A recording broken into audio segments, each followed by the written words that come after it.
Rahul Mamkootathil MLA Palakkad നിയോജകമണ്ഡലത്തിലെ ഔദ്യോഗിക പരിപാടികളിൽ സജീവമാകുന്നു. MLA fund ഉപയോഗിച്ച് നിർമ്മിച്ച പൂഴികുന്നം റോഡ് രാഹുൽ മാങ്കൂട്ടത്തിൽ ഉദ്ഘാടനം ചെയ്യും. പാലക്കാട് നാളെ നടക്കുന്ന റോഡ് ഉദ്ഘാടനത്തിന്റെ ഫ്ലെക്സ് ബോർഡുകൾ സ്ഥാപിച്ചു.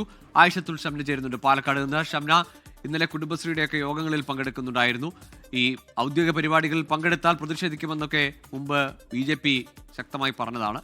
പക്ഷേ ഈ പ്രതിഷേധങ്ങളൊക്കെ അവഗണിച്ച്, അല്ലെങ്കിൽ പ്രതിഷേധങ്ങളൊന്നും ഇല്ലാതെ തന്നെ സുഗമമായി എം.എൽ.എ സജീവമാകുന്നു അല്ലേ?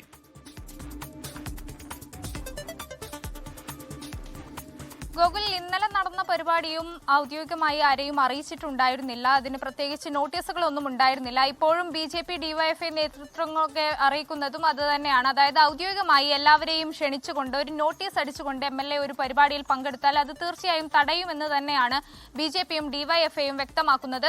എന്തായാലും വിവാദങ്ങൾക്കിടെ കഴിഞ്ഞ മാസം 5-ാം തീയതിയാണ് ബാംഗ്ലൂരു ബസ് ഉദ്ഘാടനത്തിനായി രാഹുൽ എത്തുന്നത്. അത് രാത്രി 9 മണിക്കായിരുന്നു. അന്നും ഇത്തരത്തിൽ 9 മണിക്ക് നടക്കേണ്ട ഒരു ചടങ്ങിൽ 8:30 കൂടിയാണ് അവിടെ നടക്കുന്ന ഡിപ്പോയിൽ വരെ രാഹുൽ ഇത് അറിയിക്കുന്നത്. പക്ഷേ ആ സമയത്തൊക്കെ വലിയ പ്രതിഷേധങ്ങൾ ഉണ്ടായിരുന്നു. അതായത് സ്വന്തം MLAക്ക് മണ്ഡലത്തിലെത്താൻ തലയിൽ മുണ്ടിട്ട് രാത്രിയിൽ ആരെയും അറിയിക്കാതെ വരേണ്ട ഒരു സാഹചര്യമാണെന്ന തരത്തിൽ വലിയ വിമർശനങ്ങൾ ഉയർന്നിരുന്നു.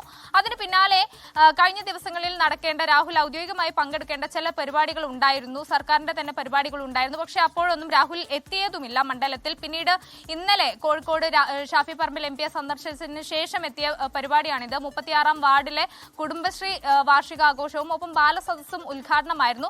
എന്നാൽ ഇതും സംഘാടകർ പറയുന്നത് ഈ രാഹുൽ മാങ്കൂട്ടത്തിലല്ല ഉദ്ഘാടനം ചെയ്യേണ്ടിയിരുന്നത്, പകരം കൗൺസിലർമാരായിരുന്നു. പക്ഷെ പെട്ടെന്ന് അപ്രതീക്ഷിതമായി രാഹുൽ കയറി വരികയായിരുന്നു. അങ്ങനെയാണ് രാഹുൽ ഉദ്ഘാടനം ചെയ്യേണ്ടി വന്നത് എന്നാണ് ഇപ്പോൾ സംഘാടകർ അറിയിക്കുന്നത്. പക്ഷേ അതിനൊക്കെ അപ്പുറത്തേക്ക് വീണ്ടും ഈ DYFIയുടെയും BJPയുടെയും ഭാഗത്ത് നിന്ന് വലിയ വിമർശനങ്ങൾ ഉണ്ടായി. അതായത് രഹസ്യമായി തന്നെയാണ് ഈ പരിപാടിയും, ഒരു മാധ്യമങ്ങൾ അറിഞ്ഞിട്ടില്ല, അവിടെ നടക്കുന്ന സംഘാടകർ അറിഞ്ഞിട്ടില്ല എന്ന തരത്തിലൊക്കെ വലിയ വിമർശനങ്ങൾ ഉണ്ടായിരുന്നു. പക്ഷേ മൻസൂർ മണലാഞ്ചേരി രാഹുലുമായും ഷാഫിയുമായും ഏറ്റവും അടുപ്പമുള്ള നേതാവാണ്. മൻസൂറിന്റെ മണ്ഡലത്തിലാണ്, മൻസൂറിന്റെ വാർഡിലാണ് എത്തിയത്. ഇതോടുകൂടി ഈ നേതൃത്വം ഒരു വിഭാഗം രാഹുലിനെ രഹസ്യമായി എത്തിച്ച് മണ്ഡലത്തിൽ സജീവമാക്കുന്നു എന്ന ഒരു വിമർശനം ഉയർന്നിരുന്നു. അതോടുകൂടിയാണ് നാളെ നടക്കുന്ന റോഡ്, പൂഴികുന്നം റോഡ് ഉദ്ഘാടനത്തിനായി രാഹുൽ എത്തുമെന്ന വലിയ ഫ്ലെക്സ് ബോർഡുകൾ പ്രത്യക്ഷപ്പെട്ടത്. രാഹുലിന്റെ ഫണ്ട് ഉപയോഗിച്ചും MLA ഫണ്ട് ഉപയോഗിച്ച് ആണ് റോഡ് നിർമ്മാണം. ഇതോടുകൂടി രാഹുൽ ഏതായാലും മണ്ഡലത്തിൽ സജീവമാകുന്നു. മുൻകൂട്ടി നിശ്ചയിച്ച് പ്രചാരണമൊക്കെ നടത്തി തന്നെ പരിപാടികളിലേക്ക് എത്തുകയാണ്. ഇനി പ്രതിഷേധമുണ്ടാകുമോ എന്നത് കാത്തിരുന്ന് കാണാം. ലോകത്തെവിടെയായാലും ഏത് സമയത്തും 24 വാർത്തകളും ഓഗ്മെന്റഡ് റിയാലിറ്റി പാക്കേജുകളും എക്സ്പ്ലെയിനറുകളും വിശദമായി കാണാൻ ഞങ്ങളുടെ YouTube ചാനൽ നിങ്ങൾക്ക് സബ്സ്ക്രൈബ് ചെയ്യാം.